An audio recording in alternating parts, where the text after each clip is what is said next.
The storm rolled in faster than anyone expected. By early evening, the whole neighborhood was wrapped in wind and rain, the kind of storm that rattles windows and makes the trees look like they're breathing. Inside the house, 8-year-old Emily sat cross-legged on the living room rug, crayons scattered around her, while a massive cane Corso named Diesel lay nearby like a stone statue come to life. Diesel's eyes, almost amber in the soft light of the lamp, followed her every move. "Can he really tell if I'm scared?" Emily asked, glancing up at her dad.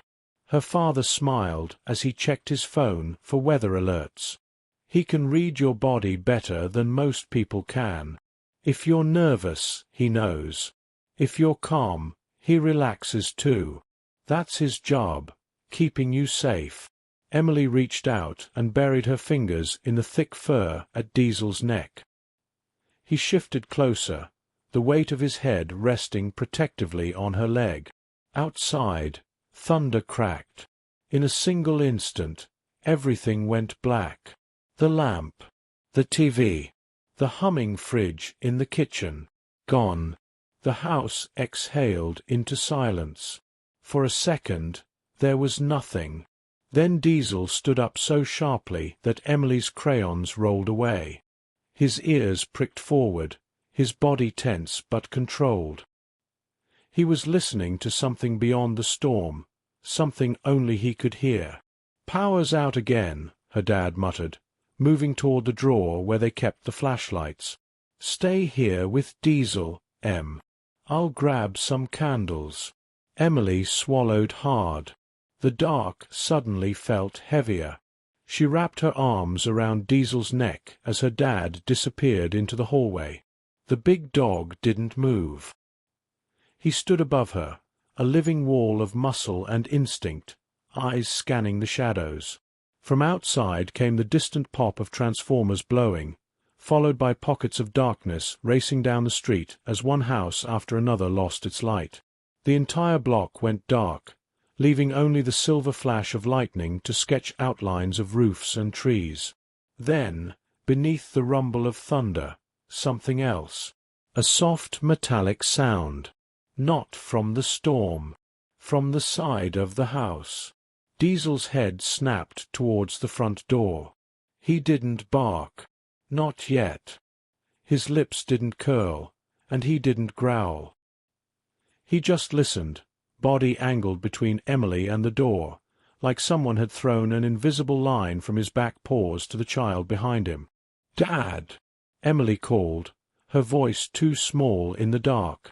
"Did you hear that?" "Just the wind," her father called back from the kitchen. But Diesel didn't agree with that. His breathing changed, slower, deeper, and he took one deliberate step forward, then another, placing his body between Emily and the front hallway. Another sound. Closer now. The faint clink of metal against glass near the back of the house. The security system was down with the power. No beep. No chime from an opening door. Just the storm, the shadows, and that sound. "Diesel," Emily whispered. This time he answered, but not with a bark. Instead, he made a low, quiet rumble deep in his chest, a sound almost too soft to hear, but impossible to ignore if you were close enough to feel the vibration against your hand. It wasn't a threat. It was a warning. Her dad came back with 2 flashlights, one already lit, casting long beams across the room. "You okay?" he asked. Before Emily could answer, Diesel stepped forward, blocking the beam for a second. Her father frowned, following the dog's gaze toward the back of the house. "Stay with Diesel," he said quickly. "Do not move from his side. I mean it." He moved down the hallway, light sweeping across the walls. The storm hammered the roof, but there was something else now, something that didn't belong to the weather at all. A soft scrape, then the unmistakable sound of the back door handle being tested. Her father froze. He clicked off his flashlight. The house plunged back into darkness. Diesel's body stiffened. Emily could feel the tension in him, a coiled spring ready to move. He turned, nudging her gently with his hip, guiding her backward without ever taking his eyes off the hallway. Upstairs, her father's voice hissed from the dark, low and urgent. "Emily, go upstairs now. Take Diesel with you." Quietly, her heart pounding, Emily obeyed. Diesel stayed glued to her side as she climbed the stairs, each step feeling louder than the last. At the top, she glanced back. For a moment, lightning lit the house just enough to show a silhouette near the back door. Not her dad. Someone else. Someone inside. She reached her bedroom and turned to close the door, but Diesel pushed past her instead, turning around and planting himself in the doorway, his massive frame filling the space. His chest expanded as he took a long breath, then another, measuring the air the way humans measure distance with their eyes. Downstairs, something crashed. A chair, a picture frame, a shoe rack. Emily flinched, but Diesel didn't. He lowered his head, eyes locked on the dark hallway beyond her door. Everything about his body said one thing: no one is getting past me. Then Emily saw it. A shaky beam of light cut through the black, moving up the stairs. Someone was coming. Slowly, carefully, one step at a time. The intruder. The flashlight beam reached the top landing, jerking left, then right, then finally stopping on Diesel's face. His eyes glowed in the light, not wild, but cold and focused. The intruder froze. Diesel took one step forward, blocking every inch of the doorway with a wall of muscle and intent. Emily held her breath. And that was the moment everything changed. For a heartbeat, the house was dead silent. No thunder, no rain, just the sound of someone breathing too fast at the top of the stairs, and the slow, controlled inhale of the cane Corso standing between a terrified child and a stranger. The flashlight trembled in the intruder's hand as the beam shook across Diesel's broad chest. The dog didn't flinch. He simply absorbed the light, like he'd been built out of night itself. "Good boy," Emily whispered, her voice barely audible. She had been told 1,000 times what to do if Diesel ever reacted like this, though everyone always said it would probably never happen. Stay behind him. Don't scream. Don't run. Let him do his job. Downstairs, her dad's voice cut through the dark. "I've called the police. They're on their way." The intruder shifted his weight, clearly torn between running and trying to move past the dog. Diesel's body answered before the man even decided. A single, explosive bark shattered the silence. It wasn't loud the way little dogs are loud. It was deep enough that Emily felt it in her chest like a bass drum. The intruder flinched so hard that the flashlight slipped from his hand, clattering to the floor and spinning, its beam bouncing wildly across the walls and ceiling. Diesel didn't rush him. He didn't leap, didn't snap blindly. Instead, he advanced one measured step, then another, his body low, head forward, eyes locked on the intruder's center. Each step pushed the man back toward the railing. "Don't," Emily's dad shouted from downstairs. "You don't want to do this. Just leave now. The dog is trained. He will keep you there until the police arrive." The intruder glanced down the stairs toward the voice, then back at the dog. Whatever he'd planned, quick theft, easy exit, had evaporated. He hadn't just walked into a dark house.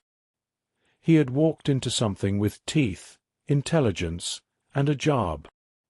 His gaze flicked past Diesel and landed on Emily. That tiny movement was all it took. Diesel surged forward. He didn't go for the man's face or throat. He hit center mass with his shoulder like a linebacker, driving the intruder backward into the hallway wall. One massive paw landed on the man's chest, pinning him in place. Diesel's teeth closed on the intruder's sleeve, just fabric, no flesh, locking him there. The man tried to yank free, but the dog's grip didn't budge. A low, continuous growl rolled out of Diesel's chest, a warning, not a frenzy. His body stayed between the man and the doorway where Emily stood, frozen but safe. "Emily," her dad called. "Are you okay?"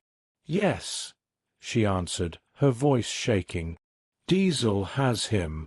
Her father rushed up the stairs, flashlight in hand, and stopped dead at the sight. The intruder pinned against the wall, hands raised. The dog holding him there with nothing but muscle, instinct, and training. "Don't move," her dad said quietly to the intruder, one hand already on his phone. "The police are almost here. And if you try anything—" He looked at Diesel. He didn't have to finish the sentence. The intruder tried to shift his arm again, testing the dog. Diesel tightened his grip on the sleeve, just enough to make it clear he could do far more, but was choosing not to. This wasn't random aggression. It was control.